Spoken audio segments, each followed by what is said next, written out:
So we're going to move into Numbers 27 now in this ongoing study.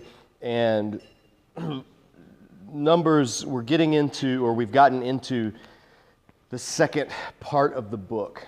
So Israel, first think about what happened back in chapters 1 through 4 of Numbers. So think all the way back to January. We started with lists of the census and organizing the camp. And then after that, there was about probably 10 or so chapters of preparing then to move into the promised land, followed by rebellion. And after everything was set up and ready and God's army was ready to march, God's army said, no, we're not going to go. And so God then, through those cycles of rebellion that continued to spiral, God said, okay, you're not going to go. Your kids are, but you're out. And so we saw that whole generation die off in disobedience. And the disobedience got all the way to Moses. Even Moses disobeyed God. Even Moses rebelled against God. At the incident in chapter 20 when he struck the rock, we saw how that wasn't just a flippant, frustrated gesture, but that was actually a usurping of God's authority. And every leader in the nation had succumbed to this rebelling in some way, some complete rebellion and then some partial rebellion. And all of them paid the penalty for it. And there are only two people that we know of in the book that did not rebel, and that's Caleb and Joshua. So those are the only two people in the book of Numbers that have not in some way rebelled against God. And so now we're in that next generation, and the first generation has died. The second generation, the second army, has been called up. That's what the census in the last chapter was. And the second generation of the priesthood has been set aside. That's what the Levites and their census was in the last chapter. So everything's ready again. It's like they're getting another chance. And before they go, these chapters will unfold just like the first one did in the sense of there's the census and there's going to be preparation for entering the land. So they're going to talk about things like when you get in the land, this is what will happen. When we go on the move, this is what will happen. There's a forward-looking gaze in these closing chapters of Numbers, which we're coming to. And God, through Moses, is going to recapitulate these themes to this generation. And then, before he dies, Moses is going to gather all of the people together, and he's going to give them the Torah, give them the commandments, the law one more time. He's going to give them the law a second time. And the word for second is deutero, and the word for law is namas, and that's where we get Deuteronomy from. The whole book of Deuteronomy will be him giving them, not in legal form, but in pastoral preaching form, the essence of the Torah. So Deuteronomy then will telescope all of the events that we've read about from Exodus till now into Moses' final farewell speeches to his people. And then he'll die, and Joshua will take over and lead them into the land. So that's where we are in this setting.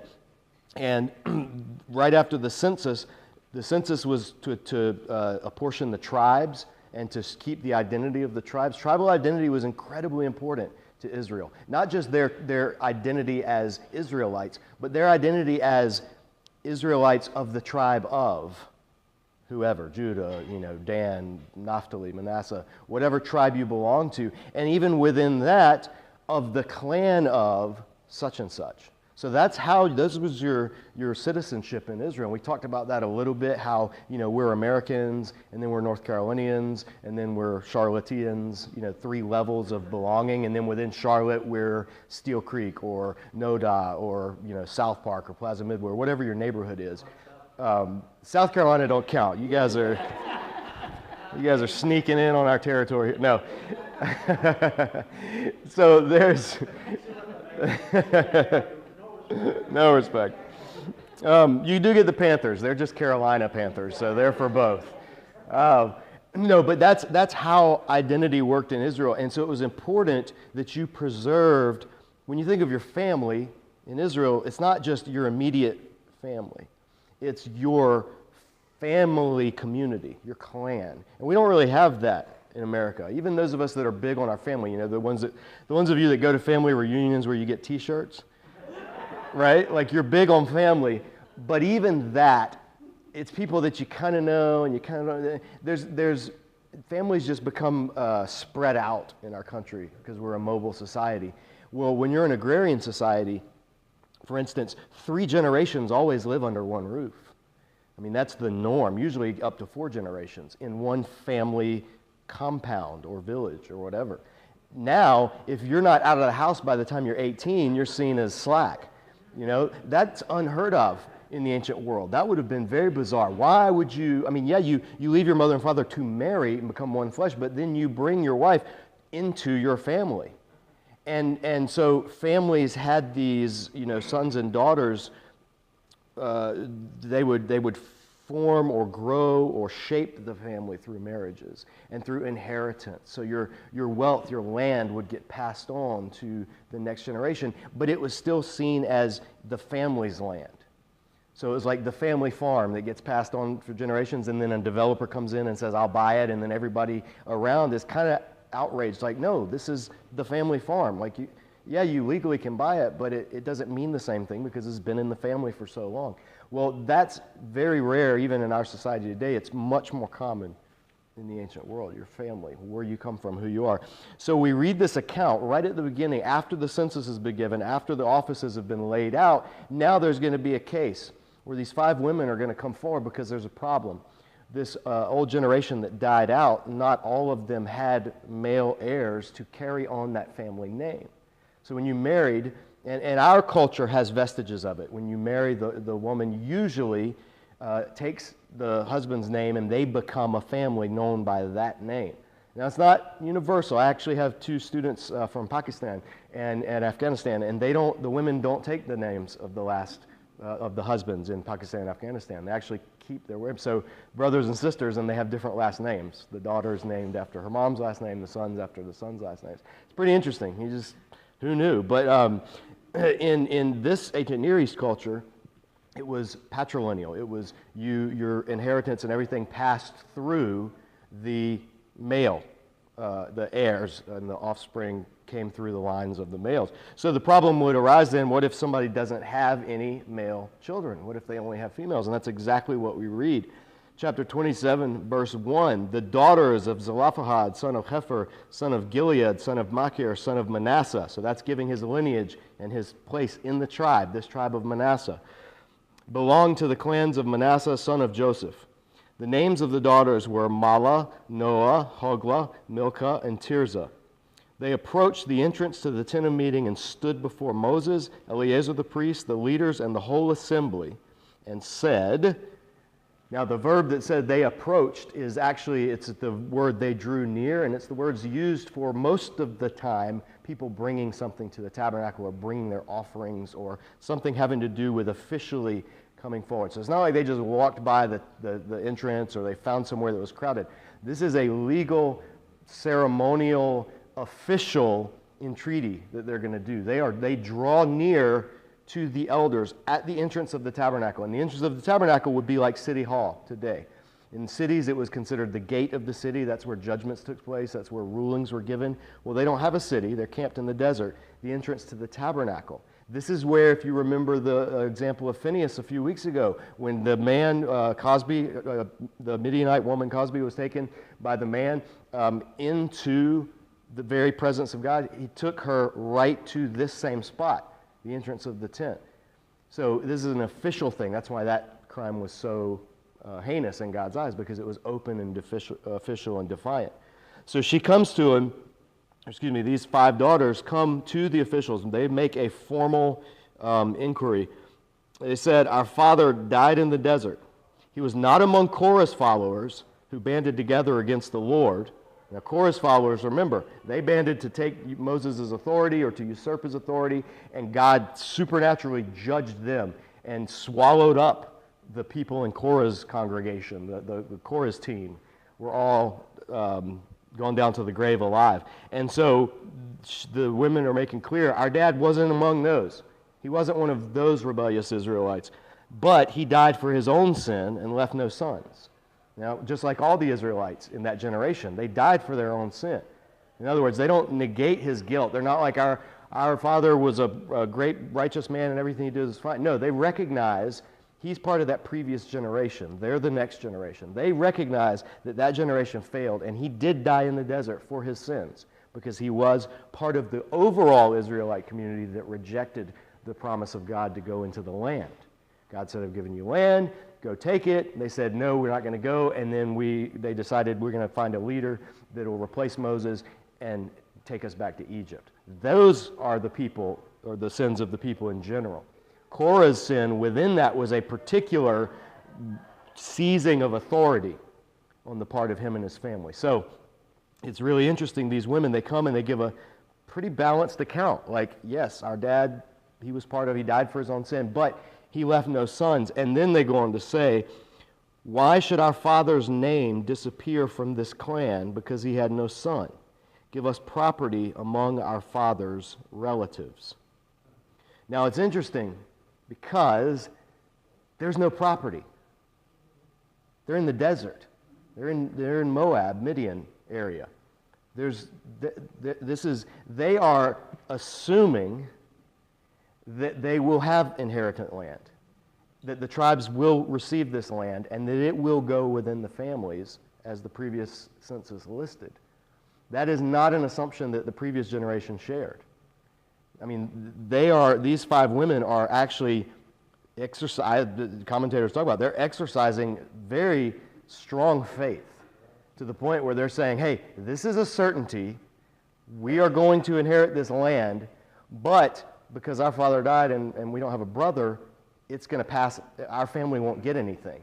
And our lineage will pass out of existence. And that was one of the worst fates imaginable in the ancient Near East. So they realize God has promised this, and so now this is not name it and claim it, all right? It's not like they're wanting to materialize this. They're going to think about it, and through the secret, the universe will give this to them, manifest their thoughts. None of that garbage. It's not that. This is very much God gave a promise and said this is going to happen and has told his people about it. And they've, for a generation, been in the desert looking forward to the day when they're going to enter this land after their parents had blown it. So now these 5 women are doing God the favor or the service of taking him at his word.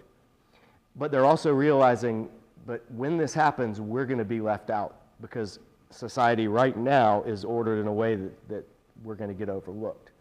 So they take this to Moses and they request, hey, give us inheritance. Give us property rights. So Moses brought their case before the Lord. Verse 5, because this is unprecedented. In other words, in the law so far, inheritance goes through the father's house, and this is just a new experience. Hey, what do we do with this? A new situation arises.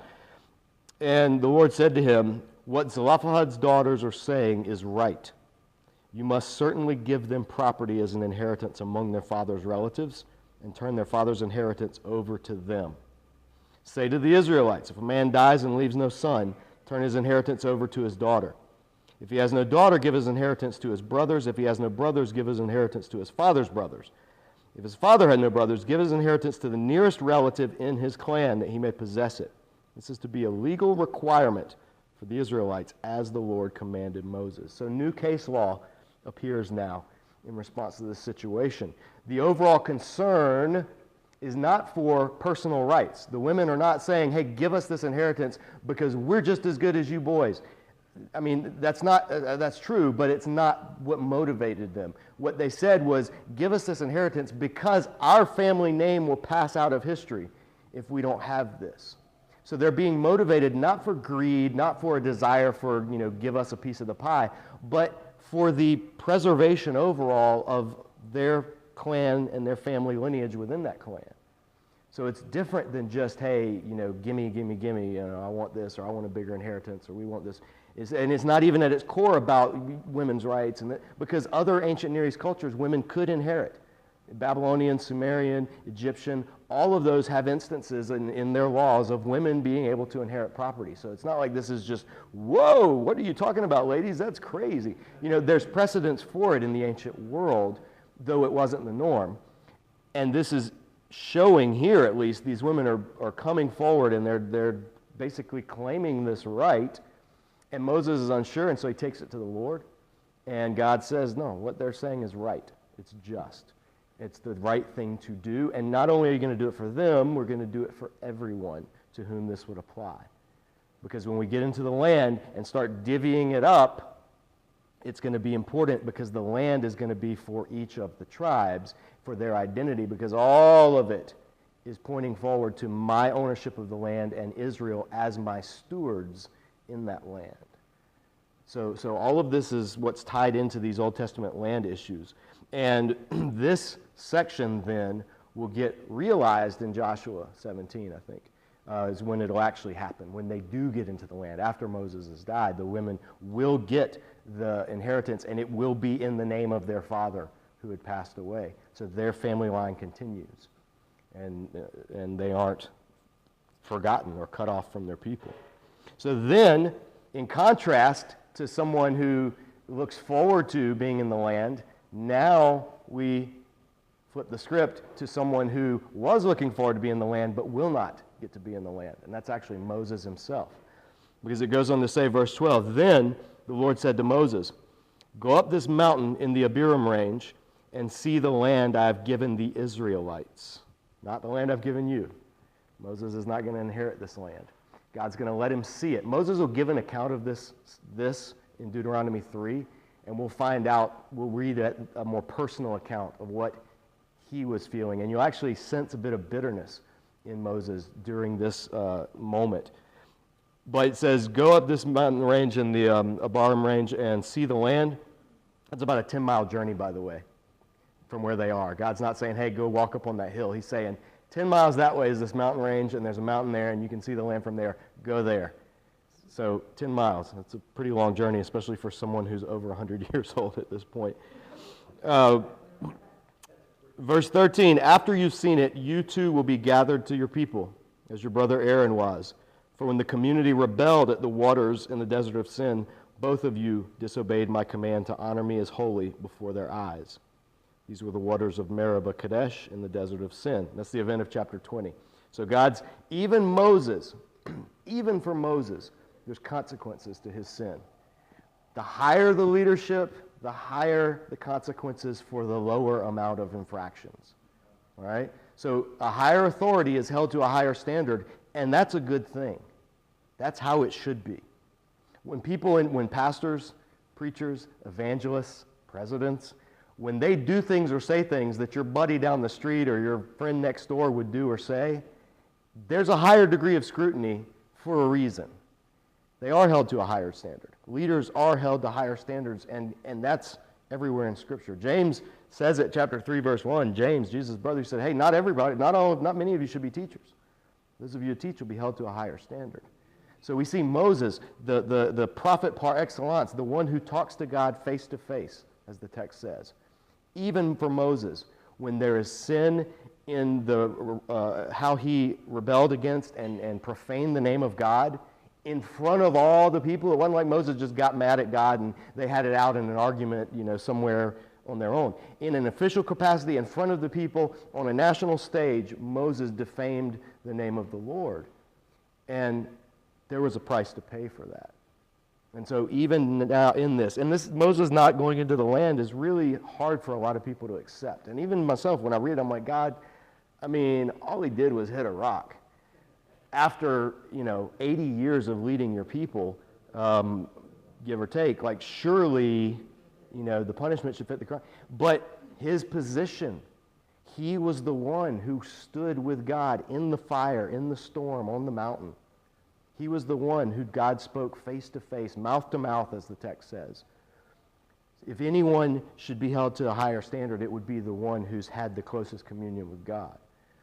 And so we don't have to like it, but we need to at least see the reasoning behind it and what God is doing. And it should cause us a little bit of fear and trembling if we're in positions of leadership. Whether it's a manager at your office or a chef in the kitchen or anywhere that you have people under you, particularly if you're in ministry, there should be a sense of trepidation. There should be a sense of righteous. My behavior should be held to a higher standard.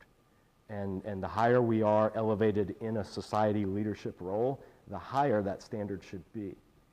And so we don't want to mitigate that. When somebody in authority does something boneheaded, you don't necessarily have to pile on them, but you do need to say, hey, yes, you are held to a higher standard. Your words are different than so-and-so's words down the street or at the bar. And that's That's all part of it.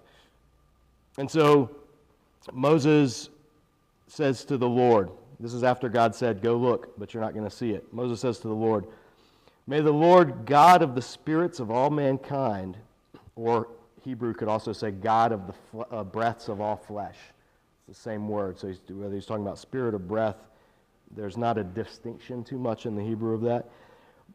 May God, Lord God of the spirits of all mankind, appoint a man over this community to go out and come in before them, one who will lead them out and bring them in, so the Lord's people will not be like sheep without a shepherd. So Moses' concern, at least in this moment, is, okay, I'm not going to be there. God, at least send somebody else. I know these people. I've shepherded these people. Moses was a shepherd, remember, for 40 years before he ever said, let my people go. So he knows what it's like leading sheep in this same wilderness area. And he doesn't want the people, this new generation. Yeah, the people who were, he's like, oh, the people were grumbling and greedy, and he still wants blessing for them. Yeah, that's true, but that generation is dead. This is the new generation. These are the kids Moses raised in this wilderness. And he doesn't want them to be helpless without a leader, and he's not going to be the leader. And God hasn't really mentioned anything about somebody else yet. And so he asked God, hey, will you, since I'm not going to go there, can you appoint somebody to take care of these people? We don't want them to be like sheep without a shepherd. It's a powerful passage. In Matthew 9, I think, Jesus looks on the crowds, and it said he had compassion on them because they were like sheep without a shepherd. He wasn't making that up. The same spirit that Moses had looking at the people without a leader, Jesus sees it in his own day, in his own people who are also in the wilderness, so to speak, with Rome ruling over them and in need of a Messiah, in need of a leader. So there's a lot of reasons why Jesus would view the crowds through this Numbers imagery. But so the Lord said to Moses, take Joshua, son of Nun, a man in whom is the Spirit, or is in whom is spirit, or is breath. The NIV, original NIV says, Joshua, son of Nun, a man in whom is the Spirit. The NIV 2011, the updated one, actually added the words of leadership.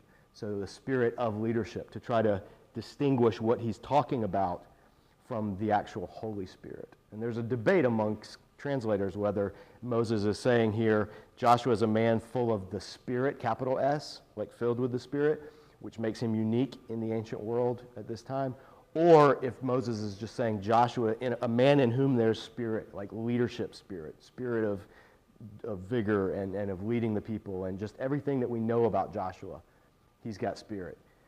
So it could be either or. It doesn't make a huge amount of difference, because we're going to say, take Joshua son of Nun, and lay your hand on him, have him stand before Eleazar the priest and the entire assembly, and commission him in their presence. And that verb commission is the verb command. Command him in your presence. When you're commissioned for something, you're commanded for it. Like there's a command given. If you're commissioned as a leader, you have commands that you follow. It doesn't mean you give all the commands from then on. It means you're under command as well. So, and then he says, really interesting, verse 20, give him some of your authority. The Hebrew word hod, it's only used elsewhere. This is the only time it's used in the Pentateuch. There may be one other instance, but the majority of times this word is used, it's used in the Psalms, and it's translated as majesty. And it's talking about God or the king and their majesty, their splendor. So that yeah, there's authority because it's God, but majestic authority, awe, some of your reputation that Moses has had, give him some of that. In other words, let everybody see this is the man who's taking my place, and so how you treat him is how you would treat me. So give him some of your majesty, authority. So the whole Israelite community will obey him. He's to stand before Eleazar the priest, who will obtain decisions for him by inquiring of the Urim before the Lord. At his command, he and the entire community of the Israelites will go out, and at his command, they will come in. That's military language. They'll go out and they'll come in. Moses did as the Lord commanded him. He took Joshua and had him stand before Eleazar the priest and the whole assembly. Then he laid his hands on him and commissioned him as the Lord instructed through Moses. This would become practice in later Jewish tradition among rabbis. To ordain a rabbi, you would do simcha, you would lay hands on, and then that, of course, carried into the New Testament practice of laying hands on to commission and ordain someone as an apostle or as an elder or whatever. But this is an interesting passage because we're in this transition of leadership, and the one who's going to command the armies of Israel, the one who's going to speak and Israel will obey, the one who's going to continue on what Moses has started, is this guy Joshua. And he's going to embody sort of the military aspect of Moses, what until Moses now was more of a prophetic aspect. Joshua is not a prophet. He's not going to speak to God face to face. He's going to inquire of Eleazar, and Eleazar will answer him through the Urim. The Urim and the Thummim were the things that were kept in the priest's breastplate, and that's how people would inquire of the Lord. So Joshua will not be on the caliber of leader as Moses was. Moses is a unique individual in the history of Israel. And Moses will promise in Deuteronomy 18, one day God will raise up a prophet like me, and he'll do things, listen to him. And that'll happen, but it'll be years and years and years and years later. But his name will also be Joshua as well. We'll just know him as Jesus. So things are going to get interesting now as Israel's making its final preparations to move into the land. And next week then we're going to look at a rehashing of some of the things that they have to do once they're in the land. But we're out of time now, so have a great week, and we'll see you next time.